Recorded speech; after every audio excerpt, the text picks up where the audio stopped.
అందరికీ ప్రైజులాడండి. అనుదినము దేవుని వాగ్దానం.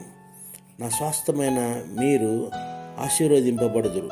యెషయా 19:25. గమనించినట్లయితే దేవుని స్వాస్థముగా మార్చబడిన మనమందరం కూడా ఆయన ఆశీర్వాదాలను స్వాతంత్రించుకుందురని మా యెషయా గ్రంథము 19:25లో మనం చూస్తున్నాం. ఎవరైతే ఆయన స్వాస్థముగా ఉన్నారో వారందరూ కూడా దేవుని సన్నిధిలో ఆశీర్వదింపబడతారు.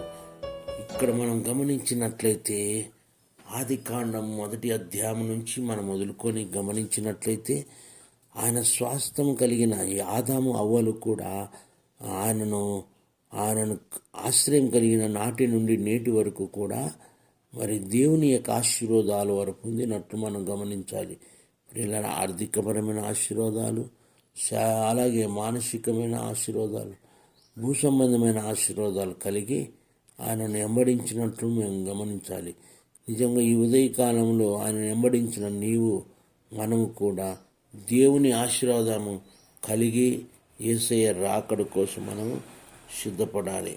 మరి అట్టి ఆశీర్వాదాలు కలిగి ఉన్నప్పుడే దేవుడు మనను దీవిస్తాడు, ఆశీర్వదిస్తాడు. నా స్వాస్థ్యమైన మీరు ఆశీర్వదింపబడుతున్నారు. ఆయన స్వాస్థ్యము మనం నిజంగా కలిగి ఉన్న మనమందరం కూడా దేవుని యొక్క వాగ్దానాలు పొందుటకు ఆయన నిశ్చయించి ఉన్నాడు. నిజంగా ఆయన పిల్లలు మనము, ఆయన స్వాస్థ్యం మనకిచ్చింది సమస్త అధికారం. వాటిని మనం పొందుతూ రాకడ కోసం మనం సిద్ధపడదుము గాక. దేవుడు మిమ్మల్ని దీవించును గాక. పరలోకమందున్న మా పేపర్లోకపు తండ్రి, నీ పరిశుద్ధ నామమును బట్టి, ఘనమైన నామమును బట్టి, శ్రేష్టమైన నామమును బట్టి, ఉన్నతమైన నామను బట్టి స్తుతులు స్తోత్రాలు అర్పిస్తున్నాం.